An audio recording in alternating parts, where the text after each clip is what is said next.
All right, welcome back, everybody. We're going to do the notes section 13.3, page 13 of your notes. But before we do that, I just want to reiterate, here's the timeline to finish strong. You should be through 13.4 right now.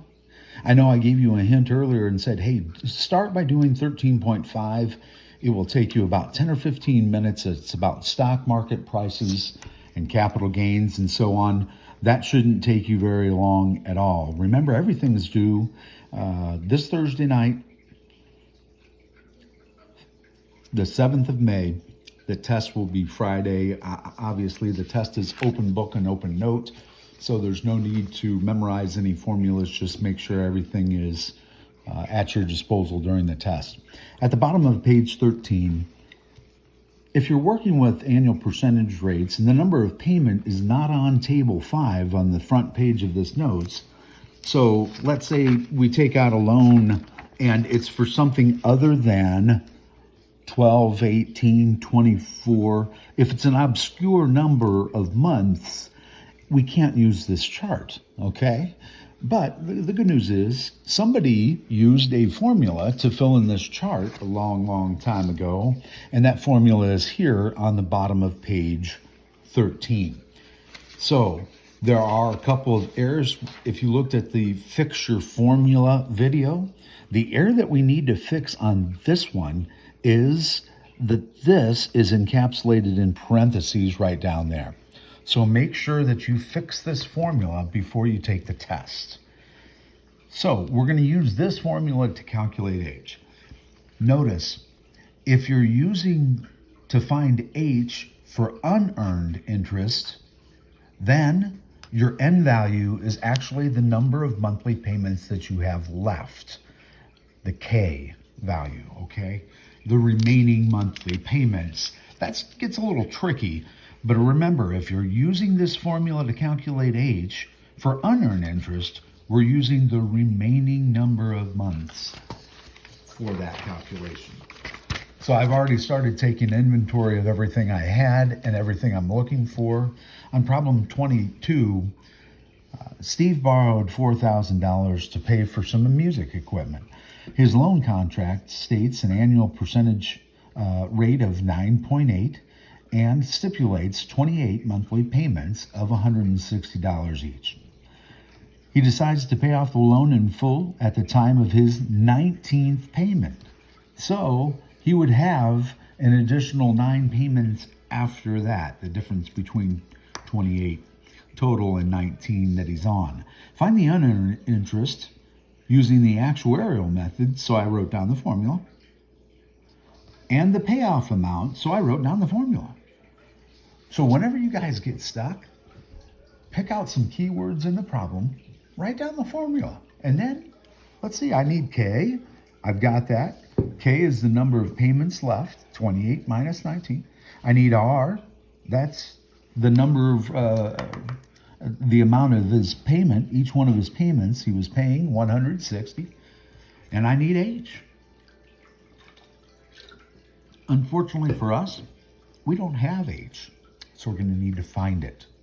So we remember, on unearned interest, use N equals K for H. 9. So we flip to table number 5, and we're looking for 9 months, and not on there.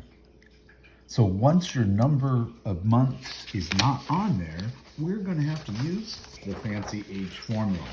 This gets tedious, so you got to practice. Let's plug in all the numbers that we have. So plugging in the numbers for this formula. Remember, if using this for unearned interest, use N equals K. Here we go. H is N, but we're calculating unearned interest, so we need to use N equals K. 9 times the annual percentage rate. That's in the paragraph up above, but don't forget, you got to flip that and make it into a percentage, from a percentage to a decimal. So that would be, scooch the decimal place over 2 spots.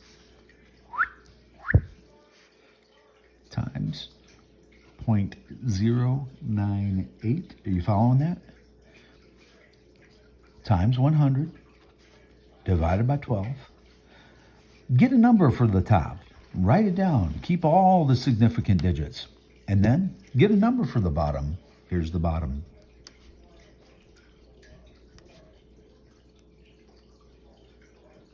These formulas they're all so similar to each other.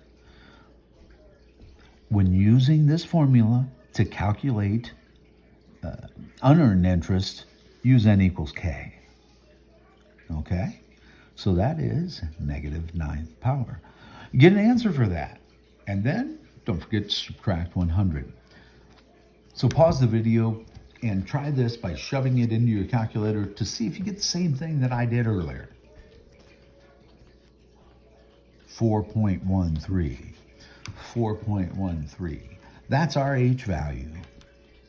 You could look on table 5 and go to the 12 months and close to 9.8% interest to see how close is our H value compared to something from the table.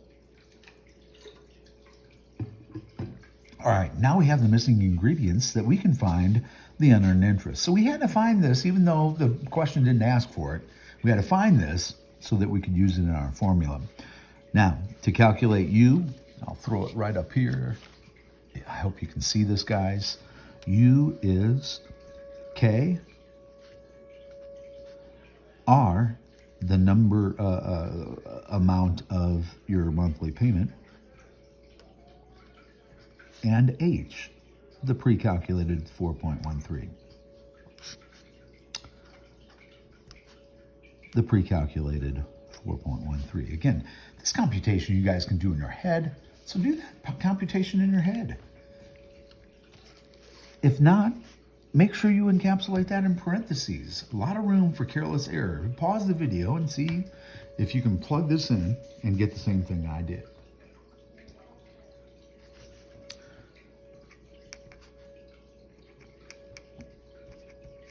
So this guy, by paying off his music equipment early, he's going to save $57.25 in interest. Okay. To find his payment, or I'm sorry, that one-time payoff value, well, I wrote down the formula. K plus 1, that is 9 plus 1. That plus 1 is there because that is for his current payment that he would have to pay. And that would be 10, right? Times R. He only had 10 payments of $160.39 left. Minus the interest that he saves. Shove that into your calculators and he's going to have to write a check to the bank of $1,546.65. Guys, I hope this makes sense. If not, shoot me an email, guys, and stay up to date. We got a test coming up this Friday. As always, good luck and stay healthy. Talk to you later.